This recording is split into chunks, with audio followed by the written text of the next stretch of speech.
Aviso, senhores passageiros, o voo número 46 do podcast Mundo Afora vai decolar. Eu sou o comandante Alexander Grunwald, tenho ao meu lado na cabine Leonardo Masson e Felipe Giacomelli e nós vamos viajar ao redor do planeta para conferir as últimas novidades sobre os brasileiros que competem no automobilismo internacional. Seja muito bem-vindo e aproveite a viagem.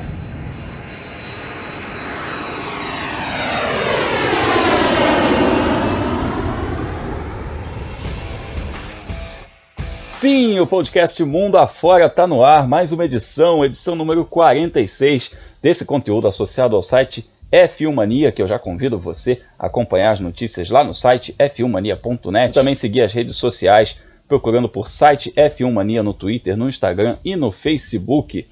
Eu estou aqui com Leonardo Masson e Felipe Giacomelli, também jornalistas especializados, para o nosso bate-papo semanal a respeito dos pilotos brasileiros que competem no automobilismo internacional, e assunto bom não falta nessa semana.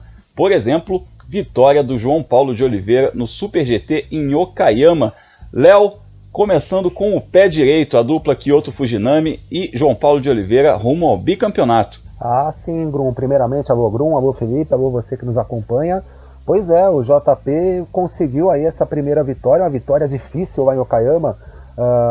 Foi pressionado ali praticamente durante todo o stint de pilotagem dele, mas no final conseguiu essa vitória, começou com o pé direito aí a defesa do título dele, a gente vai falar dele já já. É isso aí, a gente vai falar também sobre Fórmula E, porque teve rodada dupla da Fórmula E, e a gente vai falar da Fórmula Indy, que começa a sua temporada no próximo fim de semana, com transmissão na TV aberta no Brasil, também novidade a respeito disso. Felipe Giacomelli, ansioso para essa temporada da Fórmula Indy? Fala, comandante Grum, fala com o piloto Leonardo.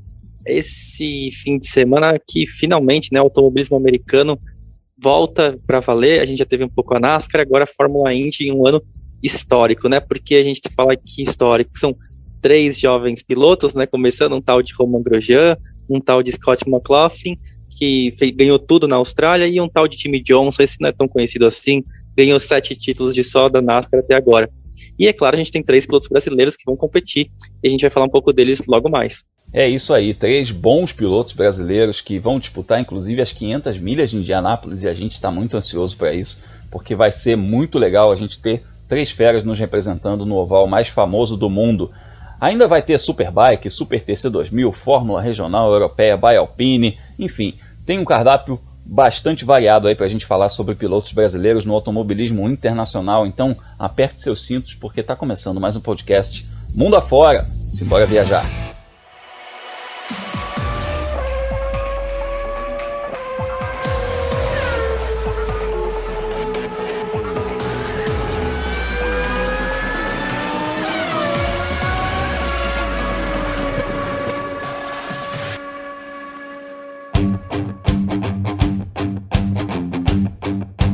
E a primeira escala desse nosso voo mundo afora é em Okayama, no Japão. Por lá, o João Paulo de Oliveira deu início à busca pelo bicampeonato do Super GT do melhor jeito possível, com vitória ao lado do seu parceiro Kyoto Fujinami a bordo do Nissan.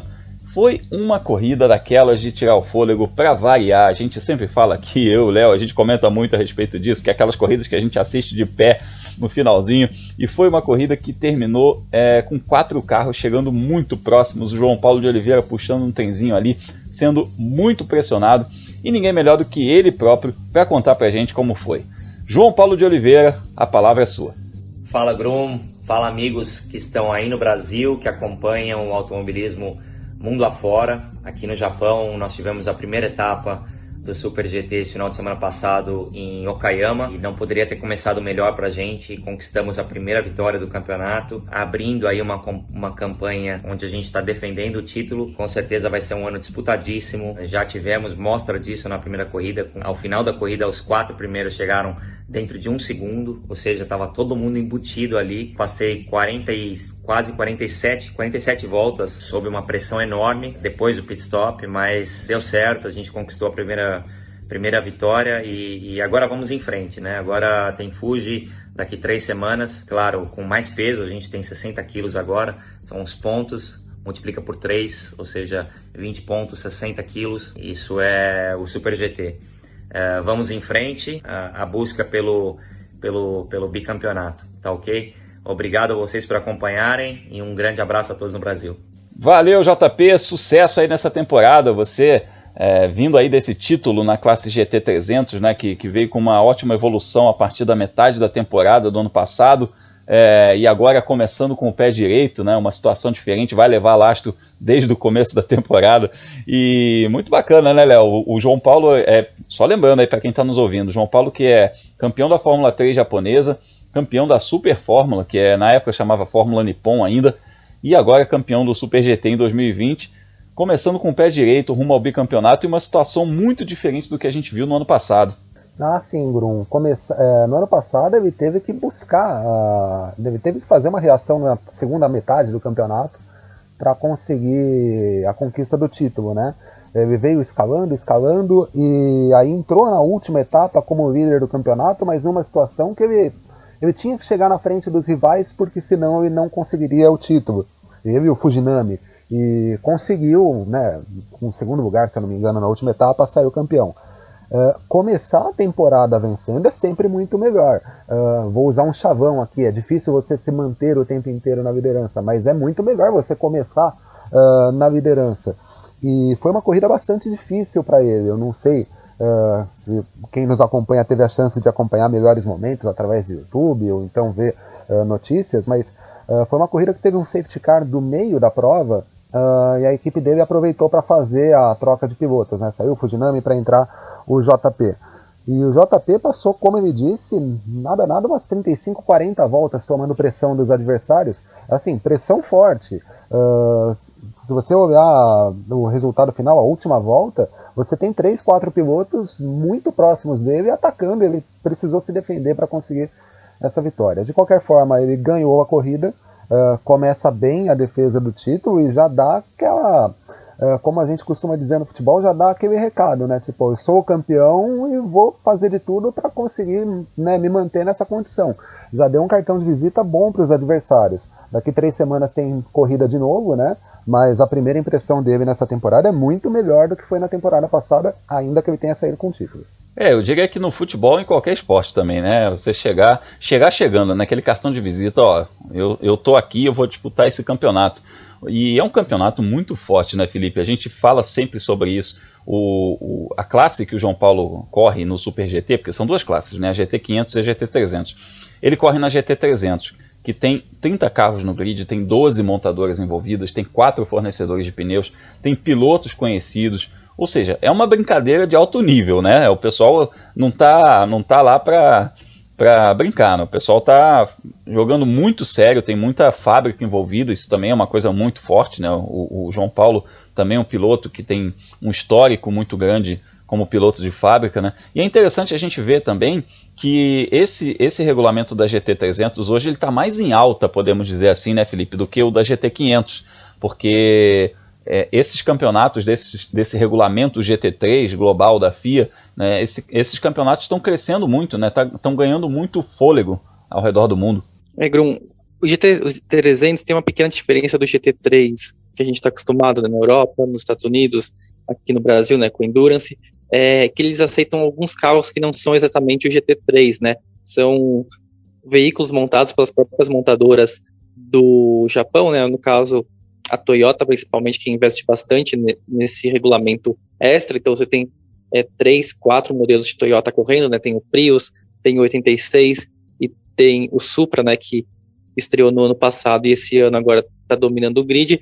E é justamente nesse cenário que é o principal adversário do João Paulo de Oliveira, porque a Toyota colocou bastante dinheiro nas equipes que inscrevem, né, seus carros, e eles dominaram a pré-temporada. Tanto que o João Paulo de Oliveira começou o ano falando que a expectativa para o Kayama era pontuar, né, marcar o maior número de pontos possíveis, porque ali não era um ponto forte da Nissan, né, a Nissan que é a montadora que ele defende. E aí ele ia começar a ver o que dava para acontecer a partir da próxima etapa.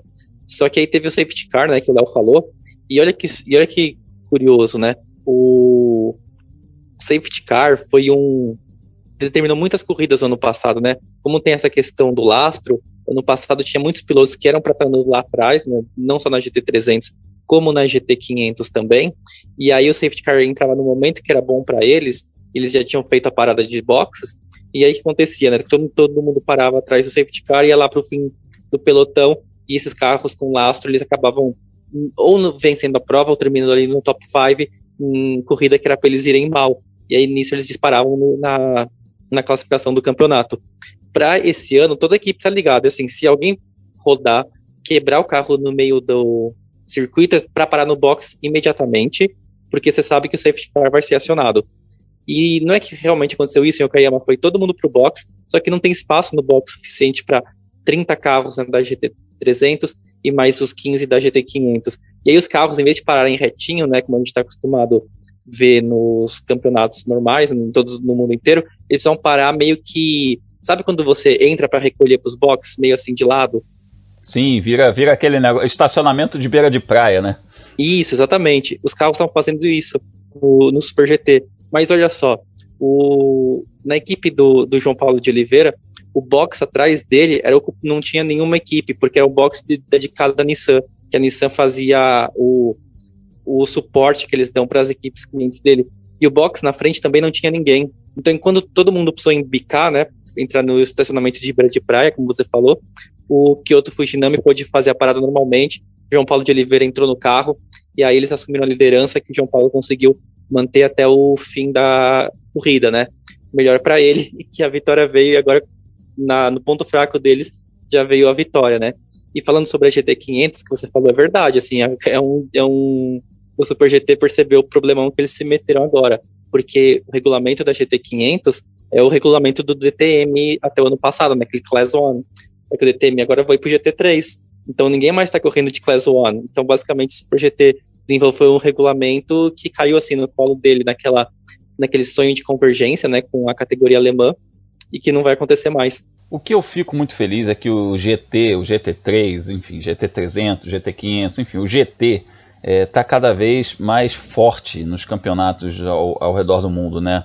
Existiu uma corrente aí, algumas décadas atrás, aí, muito forte pelos protótipos, depois pelos carros de turismo, e o GT ficava meio correndo em paralelo, né? E hoje em dia o GT ele tem uma importância muito grande dentro do automobilismo mundial, e a gente vê isso acontecendo inclusive com pilotos de ponta, com as montadoras tendo pilotos oficiais e tudo mais.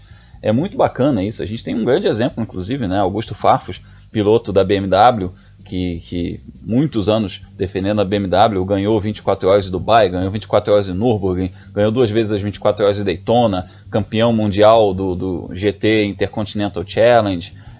Tem o Daniel Serra, que venceu o Le Mans pela Ferrari, é piloto oficial da Ferrari, vai disputar o Mundial de Endurance. Então é muito importante esse cenário para o mercado do automobilismo, que o GT seja forte também, né? Não só as categorias de fórmula, de monopostos, mas que o GT seja muito forte, tenha muito fôlego. Isso é muito importante para o automobilismo como um todo, como um mercado. Então é muito bacana a gente ver brasileiros andando muito bem. É o caso aí do João Paulo de Oliveira, que já é um veterano, já está aí, só no Japão já está aí há uns 15, 16 anos radicado por lá, e é um piloto que ainda tem muita lenha para queimar, e a gente está vendo, né? Está andando muito bem. Então, só para a gente completar aqui esse assunto sobre o Super GT, a próxima rodada é no primeiro fim de semana de maio, em Fuji. O campeonato vai até novembro, então a gente ainda vai falar muito dele por aqui. Vou repassar rapidinho aqui o campeonato. Ó.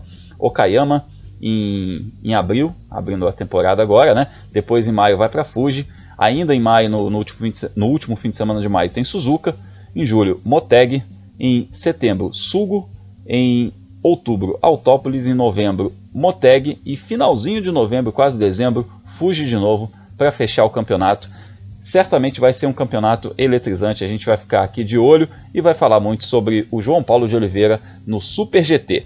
Deixamos a Terra do Sol Nascente e partimos agora rumo à Europa.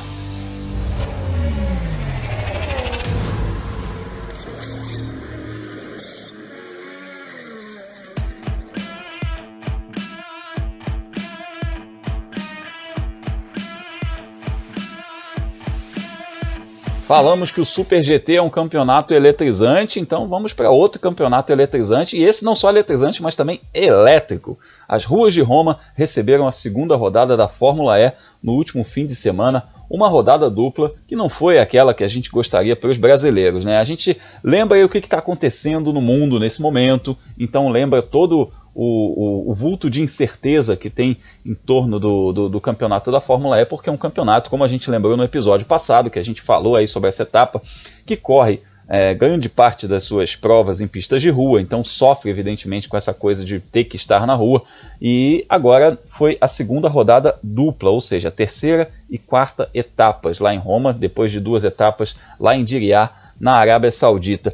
E não foi uma rodada assim tão proveitosa em termos de resultado para os brasileiros, né? Foi muita luta, mas pouco resultado. O de Grassi beliscou a vitória no sábado, liderava, mas acabou abandonando a corrida por quebra e faltando 5 minutos ali para o fim, uma pena. E no domingo outro abandono, mas dessa vez por conta de uma batida com Sebastian Buemi, que tomou apenas 5 segundos de punição. Para mim, ficou barato. Então a gente vai começar ouvindo o Lucas de Grassi, que brigou aí pela vitória, para saber por ele como foi a corrida lá em Roma. Fala, Lucas! Fala, pessoal, hoje foi um dia muito produtivo, lideramos o primeiro treino classificatório, largamos na segunda fila e dominamos a corrida até 5 voltas do final, onde teve uma quebra mecânica no carro e a gente acabou abandonando a prova, a corrida nas mãos, a vitória saiu por entre os dedos, mas o automobilismo é assim, a gente precisa manter a cabeça erguida, trabalhar ainda mais e ir para cima, que a gente ainda vai trazer essa vitória para o Brasil. É isso aí, escapou pelas mãos, escapou pelos dedos, como ele falou, Léo. Essa foi por pouco, hein? Principalmente no sábado, né?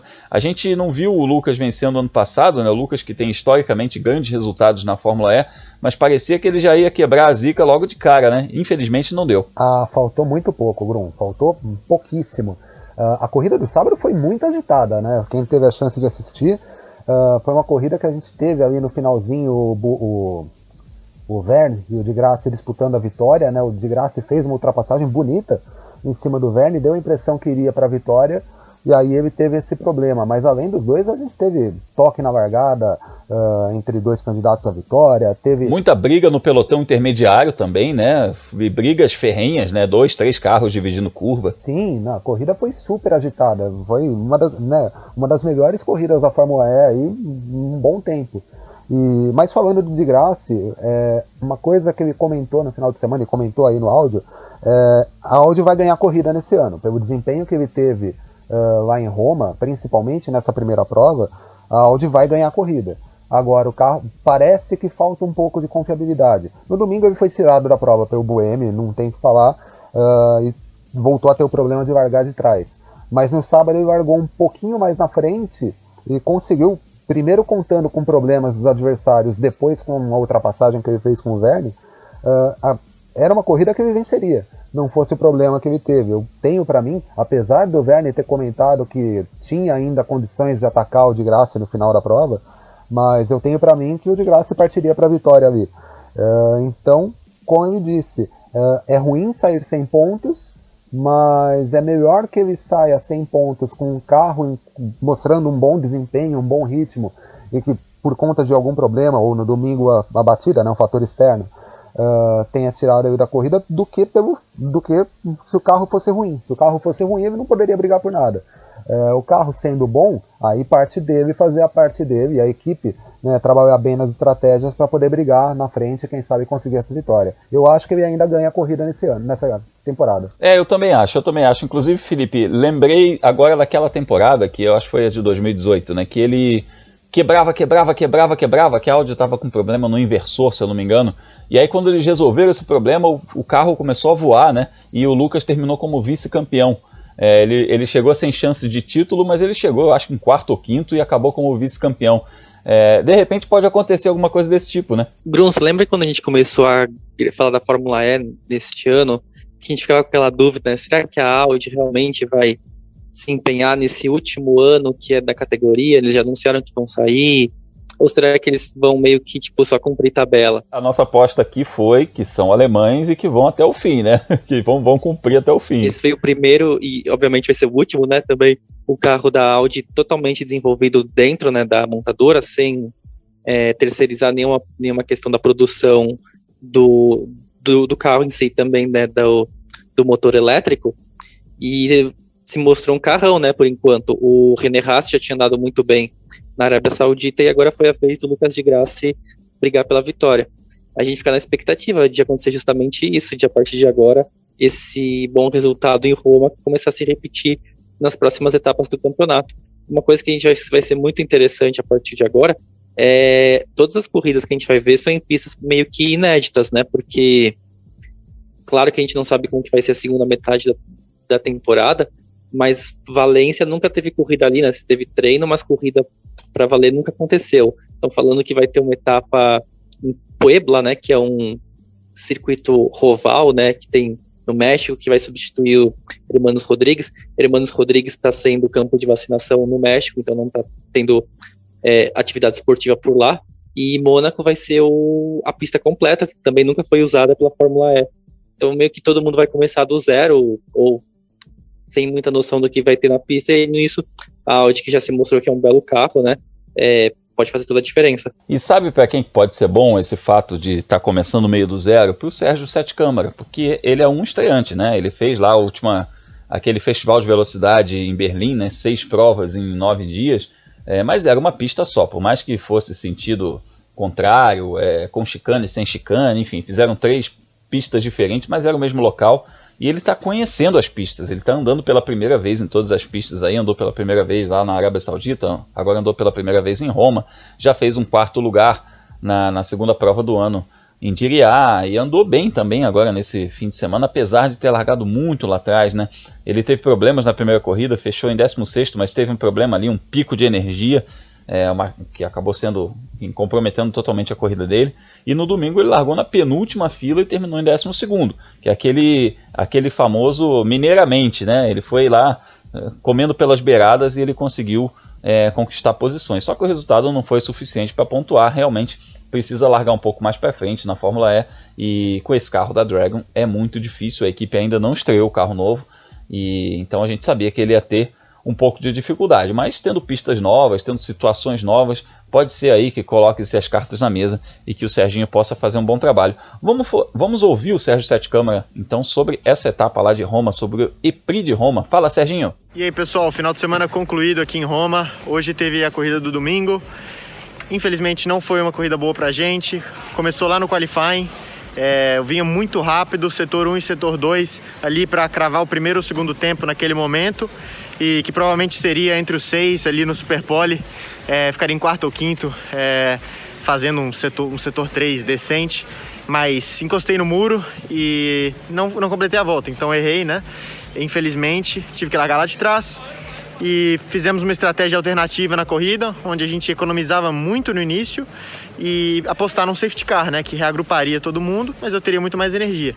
E o safety car veio, mas veio muito tarde. A gente só teve uma volta de bandeira verde, eu consegui fazer uma ultrapassagem, mas em uma volta não dá para fazer tantas ultrapassagens. Então eu fiquei por ali mesmo, finalizei em 12º, talvez 11º, perto dos pontos, mas muito porque também teve batidas e tal, né? Não foi o dia de corrida que a gente queria. E, claro, o qualifying é muito importante nesse formato de campeonato. O ritmo estava lá. Acredito que ontem a gente errou a estratégia e hoje não erramos a estratégia. O carro estava voador, mas infelizmente eu dei uma erradinha, encostei no muro. Faz parte. Eu vejo isso acontecendo até com os grandes pilotos desse campeonato, os caras que já foram campeões e tal. Mas a diferença é que eles sempre conseguem reagir. E é o que eu vou buscar fazer também já daqui a 2 semanas em Valência. Valeu, Serginho, muito bom ouvir você, sobretudo ouvir essa serenidade, né? Porque, Felipe, isso é muito importante, né? A gente percebe que o piloto está numa curva de aprendizado aí, assimilando tudo, né? Percebendo como as coisas estão acontecendo, aprendendo com tudo que está acontecendo. Eu acho que esse é o ponto mais importante, né? E isso que a gente falou agora há pouco, de que pode ser bom para ele que venham cenários novos. Eu acredito sinceramente que o Serginho seja um piloto com muito potencial dentro da categoria e que pode surpreender de novo ainda esse ano. Grum, o histórico do Sérgio Sete Câmara na Fórmula E é muito positivo, né? Se você for lembrar, ele participou do treino dos novatos do ano passado, andou na 2ª colocação e foi o que abriu a porta dele para a Dragon, e ele já chegou agora conquistando o melhor resultado da Dragon dos últimos 3 anos, com a 4ª colocação na Arábia Saudita, né, na 2ª prova. Então é alguém que tem muitas chances de crescer dentro da categoria. E aí, só que é justamente o que você falou, também tem a questão que a Fórmula E é um campeonato complicado para qualquer estreante, porque tem muitas particularidades, né? Tem essa questão do treino classificatório, que não é tão normal assim, né? Ele é feito a partir da ordem inversa do campeonato, e também tem a questão de você começar a economizar energia, né? E energia é uma coisa um pouco mais difícil do que, porque você não tem uma sensação de peso, por exemplo, como seria, você vai sentindo a gasolina descendo e o carro tá ficando mais leve. A energia você tem que ir meio que de olho no visor e no que a equipe vai te informando. E esse tipo de coisa leva um tempo assim para aprender. A gente vai vendo que o Sérgio Cassete Câmara conseguiu se adaptar muito bem até agora, apesar de um erro ou outro que ainda vem acontecendo. É isso aí, a gente vai ver ainda o Serginho brilhando muito dentro da Fórmula E, mas por enquanto quem está brilhando aí é o pessoal que já tem uma certa rodagem dentro da categoria, né? O líder do campeonato é o Sam Bird, que tem 43 pontos, que venceu uma das provas lá em Diriyah. O campeonato tem ainda o Mitch Evans com 39 pontos, correndo com o carro da Jaguar, o Robin Frins com 34, o Serginho está apenas com 12 pontos em 14º lugar, e o Lucas de Grassi em 18º com 6 pontos, um começo muito difícil para o Lucas aí, que me lembrou aquela temporada em que ele recuperou lá no finalzinho. E as corridas do final de semana ficaram aí entre os pilotos que falam francês, né? O Jean-Eric Vergne, o bicampeão Jean-Eric Vergne, venceu a corrida de sábado, e o belga Stoffel Van Dorn venceu a corrida de domingo. Rapidinho, Léo, o campeonato embolado como sempre, mas a gente está vendo a Mercedes chegando, né? A gente falou no comecinho da temporada que era para ficar de olho na Mercedes, que a Mercedes estava colocando ali o pezinho na categoria elétrica, sendo Mercedes, aquela Mercedes que está dominando a Fórmula 1. Por enquanto, é a única equipe que venceu 2 corridas esse ano. Alemães sendo alemães, né? A gente comentou da Audi, que está no último ano dela como equipe na Fórmula E e vai batalhar até o final, e a Mercedes entrou na Fórmula E, não entrou para brincar não, né, Grum? Entrou forte. Como você disse, o Nick De Vries ganhou a primeira corrida do campeonato lá na Arábia Saudita. Agora a gente teve o Van Dorn ganhando a segunda corrida do fim de semana lá na capital italiana. Vale lembrar, o Van Dorn tinha feito a pole position na primeira corrida, acabou se envolvendo num acidente logo no começo da prova, né? Então a Mercedes está muito forte nesse começo de campeonato. Talvez até seja o melhor carro. O que dá impressão pra gente, Grum, não sei se é o que vocês acham também. A Mercedes tem o melhor carro. A Jaguar, e o campeonato mostra isso, com o Sam Bird e o Mitch Evans nas 2 primeiras posições, a Jaguar parece ter os melhores pilotos nesse início de campeonato, mas a Mercedes aparentemente tem o melhor carro. Então vai ser interessante ver essa sequência. Será que o Nick De Vries vai ser mais constante? Será que o Van Dorn vai conseguir mais constância? O Sam Bird e o Mitch Evans vão manter esse ritmo desse início de campeonato? Vai ser bastante equilibrado. E a Audi eu acho que pode chegar nesse grupo também. O que complica é que o começo do campeonato do Di Grassi, mesmo do Rast, né? O do Rast foi um pouquinho melhor, mas é um começo de campeonato abaixo dessas 2 equipes. Então tem tudo isso pra gente ver aí na sequência da temporada da Fórmula E. Eu sei que a temporada é muito boa, tem muita coisa para acontecer ainda, inclusive porque é uma temporada que a gente ainda não sabe quando vai terminar. Pois é, ainda não tem a confirmação do calendário todo, a gente não sabe nem quantas corridas serão. A categoria está trabalhando muito, a organização está trabalhando muito para conseguir formatar um calendário aí, para a gente ter um calendário pelo menos aí até o mês de maio, a gente até a confirmação de todas as etapas, mas ainda não aconteceu isso, então a gente não sabe quantas corridas nós vamos ter, mas a gente sabe que a próxima rodada vai ser uma rodada dupla, a próxima etapa vai ser uma rodada dupla de novo, e vai ser lá em Valência nos dias 24 e 25 de abril, tá pertinho, 2 semanas, lá no Autódromo Ricardo Tormo, que como a gente mencionou aí, é o autódromo que recebe os testes de pré-temporada da Fórmula 1, não é aquela pista como o pessoal que acompanha a MotoGP, por exemplo, conhece, né? Porque eles fazem umas chicanes, eles fazem algumas coisas para diminuição de velocidade, né? Fazem um traçado um pouquinho menor, mas é um traçado muito interessante que pode gerar uma corrida muito boa também. Então estou ansioso para esse campeonato da Fórmula E, principalmente por esse componente do pessoal não poder cozinhar muito, sabe? Ter que decidir logo, porque pode ser que não tenha muita lenha para queimar ainda, tem que resolver logo o campeonato, porque talvez não tenha muita corrida pela frente. Então, vamos retornar para a nossa viagem aqui. A próxima parada é a América do Norte. Então, vamos embora, vamos decolar.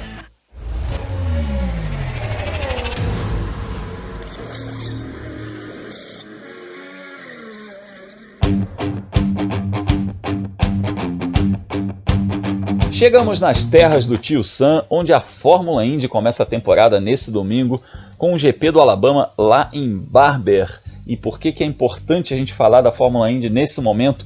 não só porque nós temos 3 brasileiros competindo nessa temporada, mas porque nós teremos de volta a Fórmula Indy na TV aberta. É muito importante isso, a gente sempre fala que a popularização do esporte está ligado ao alcance também, né?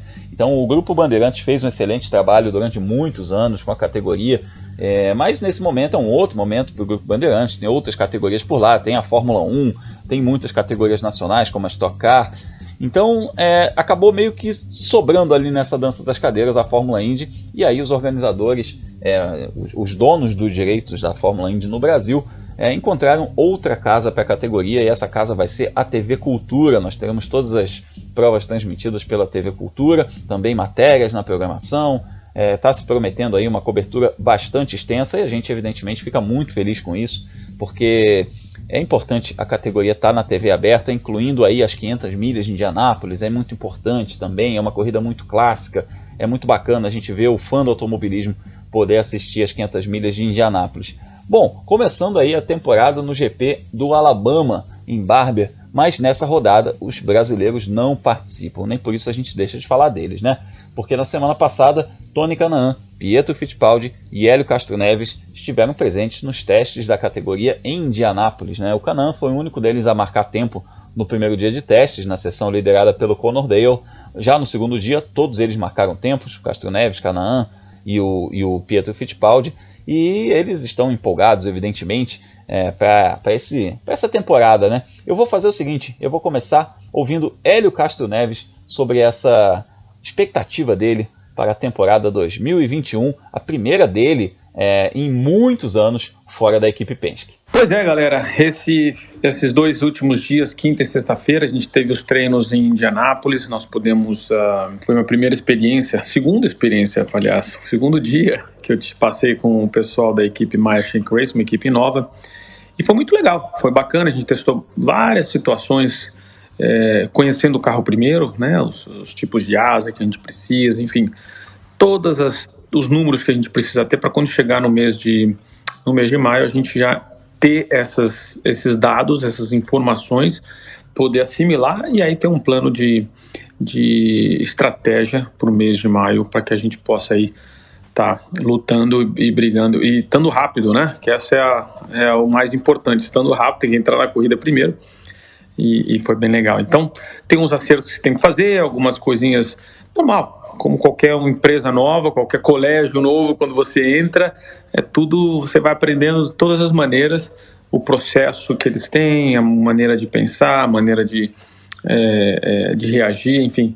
Então foi muito legal. Então agora, próximo teste só em dia 16 de maio, que vai ser a semana das 500 milhas, então, enquanto isso a gente vai estar aí bem ligadinho nas outras corridas, pelo menos entendendo como o esquema dessa equipe nova vai nos ajudar a lutar pela vitória, mais uma, quem sabe, aí a próxima 500 milhas de Indianápolis. Valeu? Grande abraço a todos vocês. Valeu, Elinho, grande abraço. Pô, estamos sonhando já, hein? 4ª vitória nas 500 milhas de Indianápolis, aí...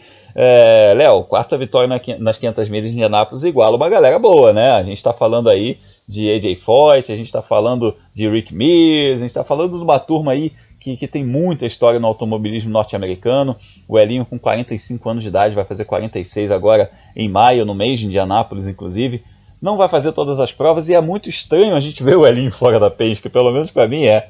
Tem coisa que a gente não se acostuma logo, né? Você comentou da TV Cultura, uma coisa que a gente estranha, falando de TV, a Fórmula 1 na Band, o Elinho fora da Penske é um negócio que a gente estranha demais, né?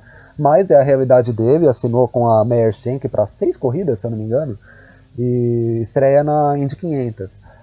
Vai ser interessante ver, vai ser interessante saber como que essa equipe vai trabalhar. Essa equipe, para quem não conhece, ela já atua na Indy há algum tempo, mas ela atua com um carro só, que é o do Jack Harvey. E nesse ano eles terão um segundo carro, justamente com ela em algumas etapas, entre elas as 500 milhas de Indianápolis. Bom, a gente tem experiência, o Hélio tem, a gente sabe da capacidade dele, acabou de ser campeão da IMSA no ano passado, ganhou as 24 horas de Daytona, ou seja, ele está, né, além de estar na ativa, ele é um piloto com muita lenha para queimar ainda, como a gente fala aqui.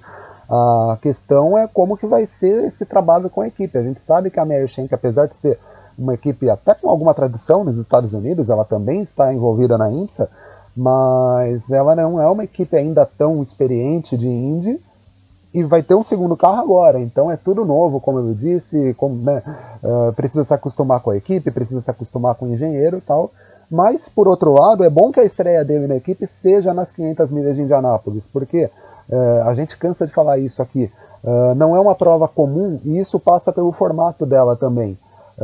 As 500 milhas você não tem aquela coisa de chegar na sexta-feira, fazer 2 treinos livres, classificar e correr. Você tem uma semana, né, a gente teve esses 2 dias de teste na última semana.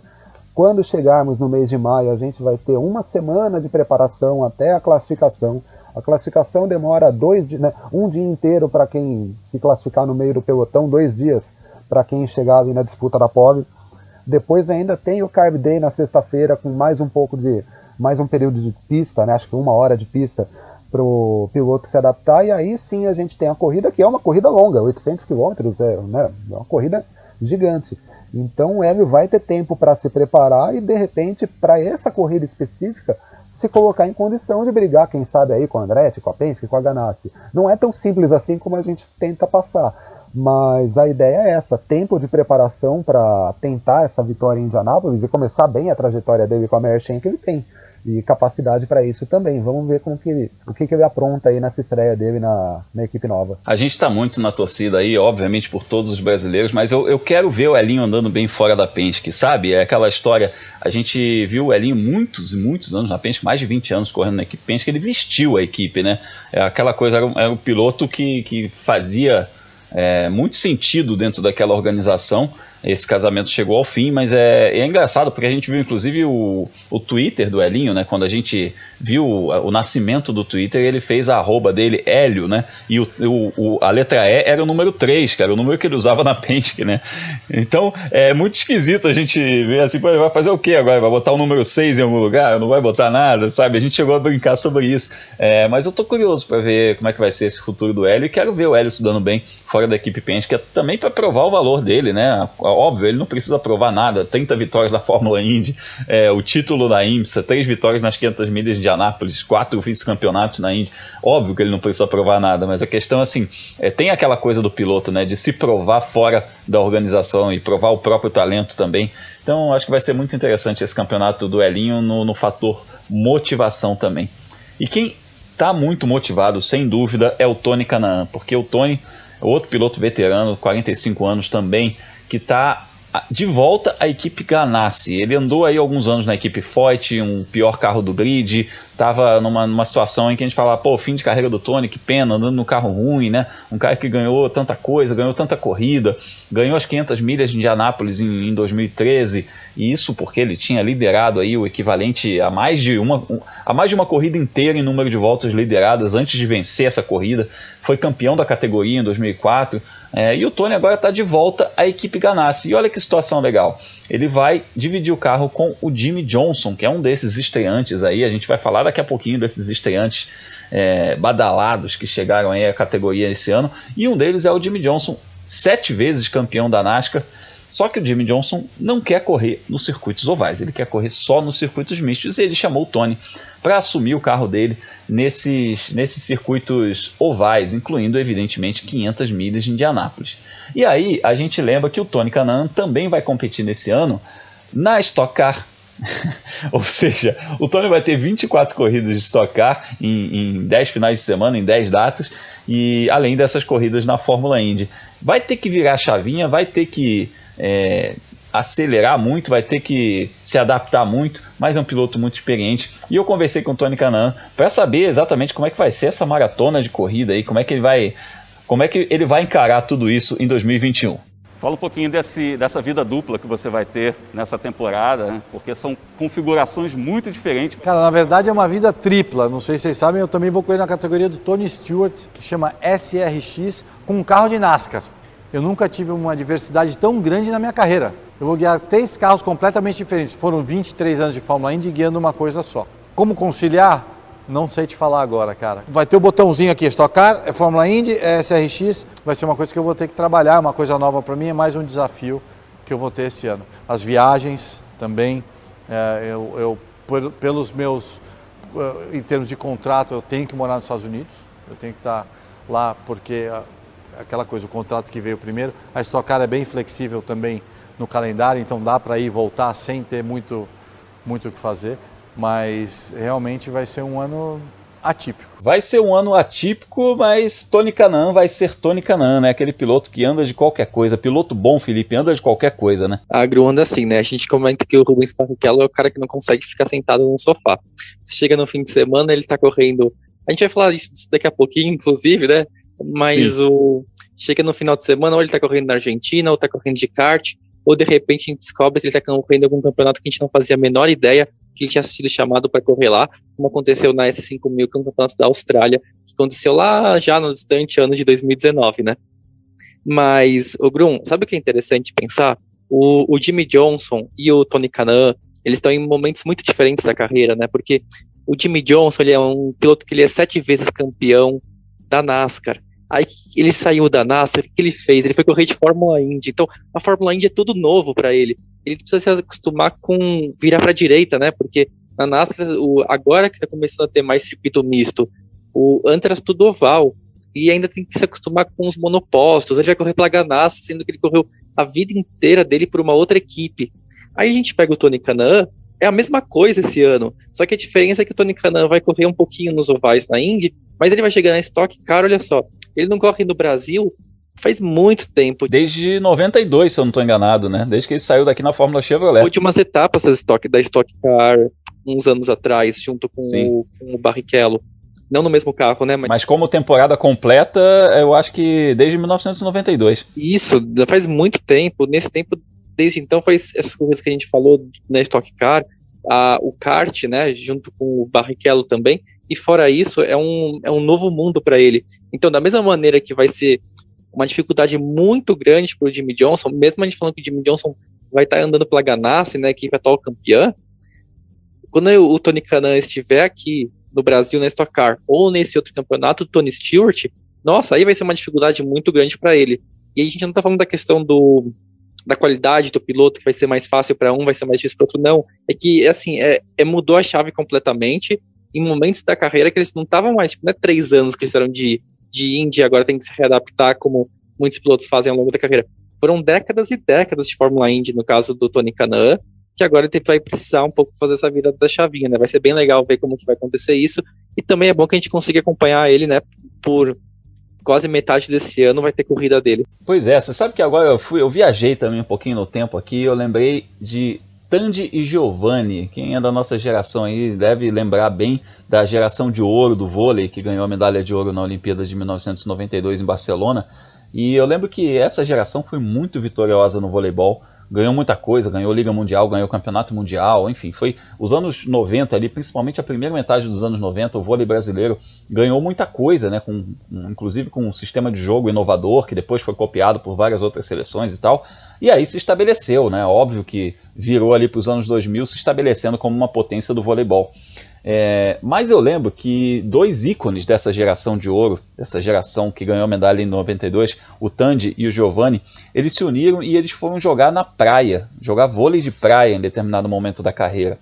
E eu me lembro muito bem quando eles terminaram a parceria, encerraram a coisa de jogar na praia, e eles foram questionados, falando assim, pô, mas vocês fizeram, né, uma boa performance, vocês ganharam muitos jogos, vocês chegaram a ganhar um torneio e tal, mas por que encerrar? E eles falaram assim, porque é muito diferente, é muito difícil, sabe? É muito diferente do que a gente está acostumado a fazer, o esforço é muito maior, então tem um pouco esse lado também, né? O cara pode até ser vencedor, ele pode até ganhar, mas muda demais a chave, né? Vira muito a realidade dele, fica uma coisa que já mexe até com a coisa do prazer do que ele está fazendo, né?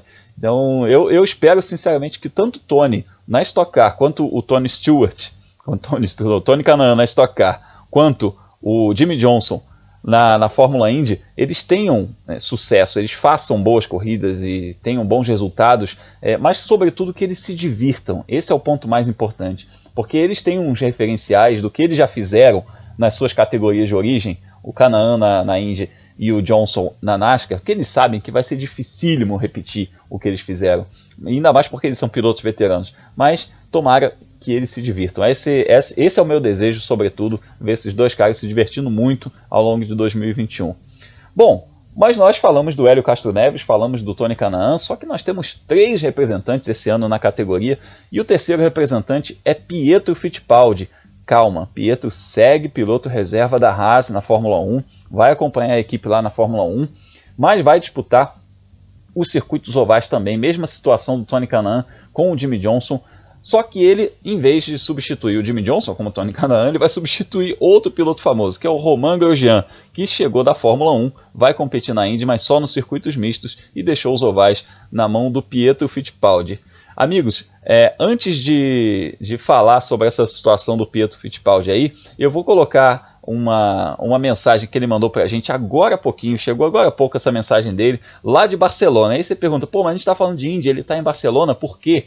Porque o Pietro, além de ser reserva da Haas, além de disputar os ovais da Fórmula Indy, também vai disputar a European Le Mans Series e as 24 horas de Le Mans. O moleque não para, né? E foi lá de Barcelona, onde ele vai abrir a temporada da European Le Mans Series, que ele mandou essa mensagem pra gente, pra falar aí da expectativa dele para esse ano, tanto no Endurance quanto na Fórmula Indy. Fala, Pietro. Fala, pessoal, aqui é o Pietro Fittipaldi, estamos em Barcelona.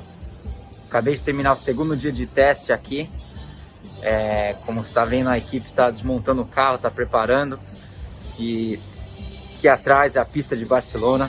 A gente teve uns testes, 2 dias muito bons, muito positivos. A gente só tinha um carro, a equipe tem 3 carros, a gente só tinha um carro aqui, deu um problema de logística e os outros carros não chegaram, então a quilometragem foi menos do que a gente esperava, mas a gente ainda teve bom treino. Eu fui mais rápido durante o dia no primeiro dia de teste. E a gente ficou evoluindo e aprendemos muito. Agora a primeira corrida vai ser neste domingo. Meu irmão Wentz também vai ter a primeira corrida dele na Indy Pro sábado e domingo. E bom, tô bem ansioso, preparado. E semana passada eu também testei em Indianápolis. Eu andei em Indianápolis pela primeira vez no oval com um carro da Indy, que foi incrível. Uma pista muito especial, com tanta história. Foi para mim um sonho estar pilotando lá pela primeira vez. E bom, vou focar nesse final de semana aqui agora. Aí depois desse daqui, minha próxima corrida será com a IndyCar em Texas, dia 1º e 2º de maio. É isso aí, muito obrigado, abraço. Valeu, Pietro, sempre na torcida por você. Acelera aí, hein, rapaz, acelera aí, bons resultados, bom ano, boa temporada para você, que seja uma temporada muito frutífera aí para você. Depois de tanta angústia aí que a gente viveu ao longo desse 2019, 2020, principalmente ali como reserva da Haas, sem a certeza de que conseguiria alguma coisa, disputou algumas corridas e agora segue na equipe e também arrumou bons pacotes competitivos. Ele vai correr na classe P2 lá no Endurance e também vai disputar a Fórmula Indy nos circuitos ovais. Léo, o cardápio tá maravilhoso pro moleque, né? Não vai faltar corrida boa para ele fazer. Ah, não, ele tá com um calendário muito bom mesmo, né? E é aquela coisa, né? Por mais que ele continue como reserva da Haas, e pelo menos para mim, até com alguma chance de, quem sabe, assumir o carro, não porque alguém vai sair da Haas, mas sim porque eu acredito que os 2 pilotos novatos, né, principalmente o Mazepin, pode ser que estoure aquele limite de pontos e fique suspenso para alguma etapa, mas é importante que ele se mantenha em atividade. Ele vai se manter em atividade em campeonatos fortes.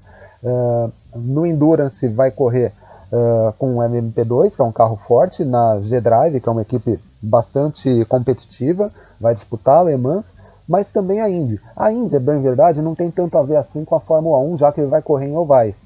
Mas é bom para ele se manter em atividade, vai ser bom porque ele vai fazer as 500 milhas em Indianápolis pela primeira vez, que era para ele ter feito lá em 2018, se não fosse o acidente lá em Spa.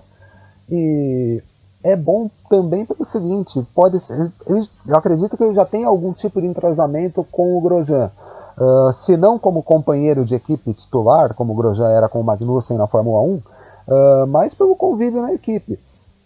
Então, por mais que o Grosjean não vá fazer oval, mas ele pode passar algumas dicas de carro. O Pietro também tem alguma experiência em oval, vale lembrar Ele foi lá no comecinho da carreira dele, ganhou o campeonato naqueles late models, são categorias regionais que servem de base para NASCAR. Na própria Indy ele chegou a correr em oval uma ou duas corridas, se eu não me engano. Então ele tem alguma experiência. No caso dele, o que muda, o carro da Indy mudou um pouquinho de 2018 para cá. Agora tem a proteção do cockpit, tem outros tipos de mudança. Mas a gente espera que ele consiga fazer aí boas corridas. A Dale Coyne não é uma equipe de ponta, mas também não é uma equipe como era a Foyt, onde o Tony correu nos últimos anos. É uma equipe ali de meio de pelotão. De repente dá para ele conseguir aprontar alguma coisa assim na temporada, Grum, ainda que sejam só 4 corridas. A gente torce por isso. A gente sabe que a Fórmula Indy é meio maluca também nesse sentido, né? A coisa das bandeiras amarelas, tudo pode acontecer, né? Por mais que a gente tenha um domínio aí de Penske, Ganassi, às vezes a Andretti, que ganham aí 80, 90% das corridas numa temporada, a gente sabe que na Indy tudo pode acontecer. Então beliscar ali um pódio, de repente até uma vitória, não é uma coisa tão impossível assim. A gente torce pro Pietro Fittipaldi se adaptar rapidamente. Ele que tem esse sangue aí, né? Ele é nascido nos Estados Unidos, inclusive, então ele tem essa veia de gostar do automobilismo norte-americano, entender o automobilismo norte-americano. Então acho que ele vai se adaptar muito rápido também à categoria e pegar logo a mão desse carro. Pois é, se a Fórmula Indy está abrindo a temporada nesse fim de semana no Alabama, suas categorias de acesso também. E a molecada que corre no Road to Indy já entra na pista aí nesse fim de semana, incluindo 2 brasileiros. A gente vai falar aí sobre eles muito ao longo da temporada, porque a gente fala muito da molecada rumo à Fórmula 1, rumo à Fórmula Indy, não só dos pilotos que já estão em grandes categorias, e um dos pilotos para a gente ficar de olho nesse ano, que a gente tem, obviamente, explicando mais uma vez, são 3 categorias rumo à Fórmula Indy. Começa pela USF 2000, vai para a Indy Pro, depois para a Indy Lights e aí sobe para a Fórmula Indy. A gente tem um brasileiro na USF 2000, que é o Kiko Porto, pernambucano Kiko Porto, que vai para a sua segunda temporada completa. E na Indy Pro a gente tem uma novidade, Enzo Fittipaldi, que veio da Europa, veio da Fórmula 3, correndo lá como preliminar da Fórmula 1, piloto da academia da Ferrari, etc. Agora muda sua carreira para os Estados Unidos, rumo à Fórmula Indy. E aí, galera, aqui é o Enzo Fittipaldi. Neste final de semana eu vou ter a minha primeira rodada na Indy Pro 2000 em Barber Motorsports. Eu tô pronto, eu tô preparado. Até hoje a gente fez 3 dias de teste, foram bem positivos. A gente tá com ritmo bom, a gente foi melhorando o carro e tamo competitivo, isso que é o mais importante. Então vai ser um ano difícil, tem pistas, basicamente todas as pistas eu não conheço, então pista de rua, ovais, e nesse campeonato tem pilotos com muita experiência, pilotos vindo da Europa, vai ser um grid de 17 carros, então um grid grande e vai ser muito bom. Eu tô pronto e é isso. Muito obrigado e eu conto no apoio de vocês. Um abraço. Felipe, quais as expectativas que a gente pode colocar em cima do Enzo nessa mudança, que não deixa de ser uma mudança radical? Grum, o Enzo está numa situação um pouco complicada. Qual que é? Ele vai correr por uma fusão, uma união assim, entre a equipe RP, que é uma equipe italiana, que foi a campeã da Indy Pro de 2019 com o Kyle Kirkwood. Eles dominaram aquele campeonato, junto com a Andretti. A Andretti dispensa apresentações, é a grande equipe da Indy Lights, e que na Indy Pro também tem ido muito bem, né? No passado eles contaram com um piloto canadense chamado Devin De Francesco, eles brigaram pelo título até ali as etapas finais, acabaram derrotados, mas o desempenho foi muito bom ao longo do ano. Então a expectativa é que o Enzo, olha só, a gente fala de tanto Fittipaldi que eu já estou até confundindo quem é quem, né? Isso porque a gente falou de Fórmula Indy, né? Ainda tem o Emerson Fittipaldi, que ganhou 2 vezes as 500 milhas em Indianápolis, ou seja, falou de Indy, falou de Fittipaldi, tem história, né? Nossa, tem Christian Fittipaldi também, a gente falou do Emerson Fittipaldi também, o Emerson Fittipaldi Jr., numa dos episódios do podcast. Aí o meu cérebro já tá dando curto-circuito, já tá parecendo até o Grosjean rodando. Não, brincadeira, gente. O Enzo Fittipaldi, ele vai buscar ser o primeiro piloto dos últimos 4 ou 5 anos a tentar ser campeão da Indy Pro sem ter passado pela USF 2000. Essa é uma tarefa que está ficando cada vez mais complicada, porque a qualidade dos pilotos que estão vindo da USF 2000 está sendo muito grande, né? Se a gente for olhar quem passou pelos últimos anos, o próprio Kyle Kirkwood, que eu acabei de falar dele, o Rinus VeeKay, o Oliver Askew, que no ano passado correu pela McLaren na Indy.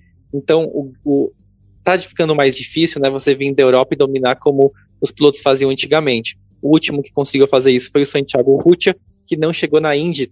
Ele conquistou o vice da Indy Lights e ficou no meio do caminho, para você ver como essa dificuldade está crescendo ano após ano. Mas, de qualquer jeito, o pacote e o equipamento dele, né, é muito bom, da RP com o Andretti. Então, a expectativa é ver que ele brigue pelas primeiras colocações, talvez não agora em Barber, mas com certeza ao longo do ano, e brigue ali pelo título no fim do ano. É isso aí, a gente fala inclusive, já que você falou da USF 2000, rapidinho, Léo. Kiko Porto, 10º colocado no campeonato do ano passado, mas perdendo algumas etapas, né? Mas um piloto que ganhou corrida, fez pole position. Dá para ir mais longe em 2021? O que a gente espera é que ele brigue em cima, né, Grum? Como você disse, ano passado, apesar de a gente olha na tabela e fala, poxa, 10º colocado, né? Mas ele perdeu uma rodada tripla por conta de ter pego o Covid-19, perdeu uma das etapas por conta de problema de visto, então ele foi 10º colocado, ficando de fora de pelo menos 5 corridas. Foi uma baita campanha que ele teve. E agora, mais experiente, a expectativa é que ele lute em cima. A gente falou no episódio passado, se eu não me engano, sobre testes que as categorias do Road to Indy fizeram lá em Barber mesmo, e no combinado dos tempos ele acabou na 4ª posição. Já é um indicativo de que ele pode começar bem, né? A gente falou do João Paulo de começar com o pé na porta a temporada. Eu não temo como cravar que o Kiko vai ganhar a corrida, mas a gente espera que ele ande na frente, e pelo resultado do teste, talvez ele ande na frente já de imediato, já nessa primeira etapa. A expectativa para ele é boa, sim. Maravilha, a gente evidentemente vai ficar de olho nele, a gente está de olho nesses brasileiros que estão rumo à Fórmula Indy. Eu estou vendo uma geração nova surgindo aí rumo à Fórmula Indy, que é muito promissora, e é muito legal porque a gente vai poder substituir pilotos de muita qualidade, que fizeram muita história, como Hélio Castro Neves e Tony Kanaan. É muito bacana para a gente também poder ver essa passagem de bastão. Então, depois da gente passar pelo Japão falando de Super GT, passar pela Europa, passar pela América do Norte, senhores passageiros, certifiquem-se que seus cintos estão afivelados, porque chegou a hora da nossa volta final.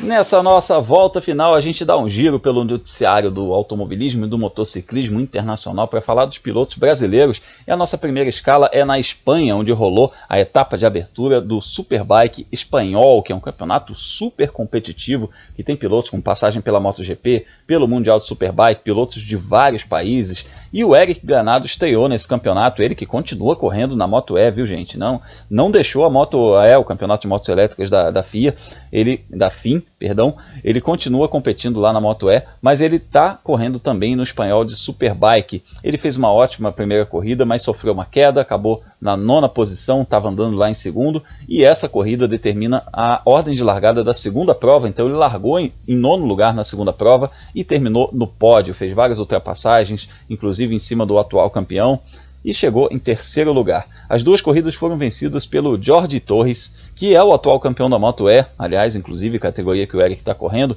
que já andou, inclusive, o Jorge Torres já andou na MotoGP, e ele está com 50 pontos. E aí a gente vê pela ordem do campeonato como é que esse campeonato é muito procurado. O Jorge Torres é espanhol, está com 50 pontos, o Ivo Lopes é português, está com 40, o Alessandro Zacconi, que é italiano, está com 29, e aí vem o brasileiro, o Eric Granado, com 24. Então, um campeonato internacional, né, de nível internacional.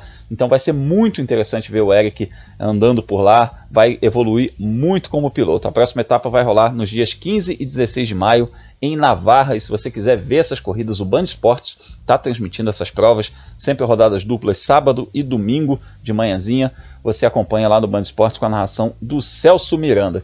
A gente dá uma passadinha também na América do Sul para falar da Super TC 2000, porque Rubens Barrichello não correu na Argentina, e aí é notícia, né? A gente aprende no jornalismo que o que não aconteceu não é notícia, né? Mas quando acontece muito e aí não acontece, vira notícia, porque a gente fala sempre que o Barrichello tá fim de semana assim e outro também competindo de alguma coisa, mas dessa vez ele não correu porque o governo argentino fechou as fronteiras para pilotos estrangeiros, prejudicando a participação aí não só do brasileiro, mas como de outros pilotos paraguaios, uruguaios, enfim, que competem lá na Argentina. Então, ele não disputou essa etapa da Super TC 2000, foi substituído pelo Emiliano Spataro, que chegou em 5º lugar com o carro do Rubinho na prova de domingo, a prova principal, que foi vencida pelo Matias Rossi, que corre com o Barrichello também aqui na Stock Car. Agora a gente vai ver se o Matias Rossi vai conseguir vir para a Stock Car também, aí já começa outro assunto.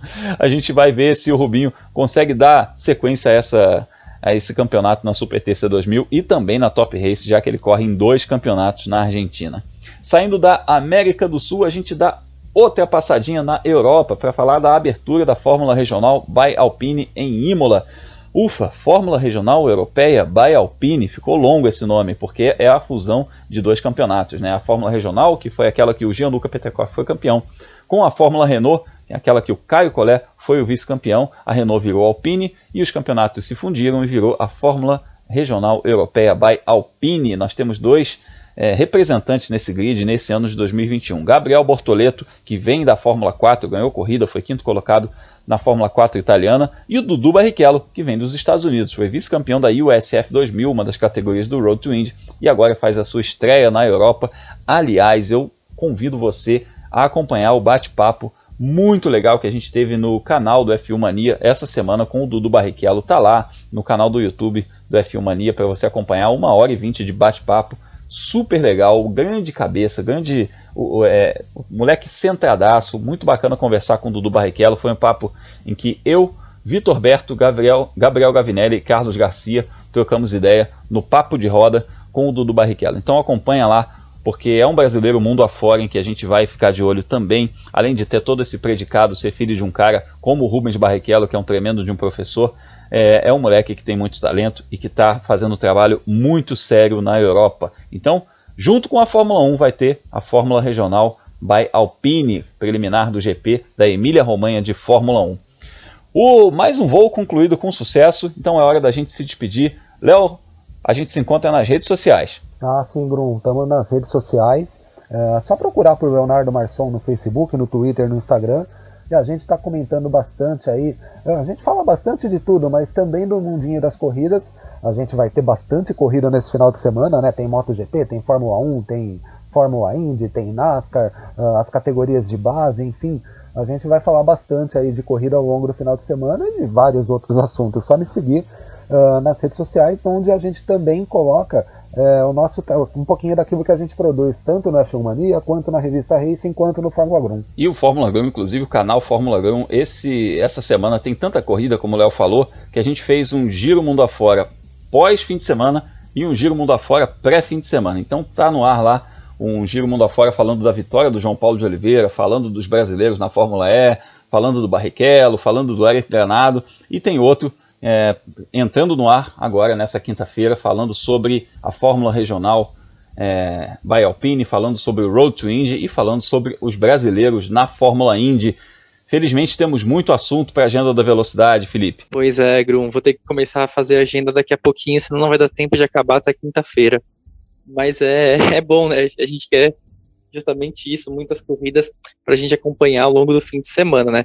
E para quem não entendeu, a agenda da velocidade é um post, né, que eu faço no meu site, no World of Motorsport, toda quinta-feira. E aí nesse post eu coloco os horários das corridas no final de semana, onde assistir as provas, seja na televisão, na internet, e também assim que cada sessão de pista terminar, eu atualizo ali com um link para o resultado. Então, se você perdeu, por exemplo, o segundo treino livre da Fórmula Regional by Alpine, você entra no meu site, vai ter um linkzinho ali para você ver a posição em que o Dudu Barrichello terminou, a posição em que o Gabriel Bortoleto terminou e todos os outros pilotos que vão tomar parte desse final de semana. Isso não só para a Fórmula Regional, né? Tem tudo que a gente já falou aqui. Vai ter Fórmula 1, vai ter Indy, vai ter Road to Indy, vai ter Moto, vai ter a European Le Mans Series, vai ter a NASCAR. Meu Deus do céu, como que vai dar tempo de ver tudo isso?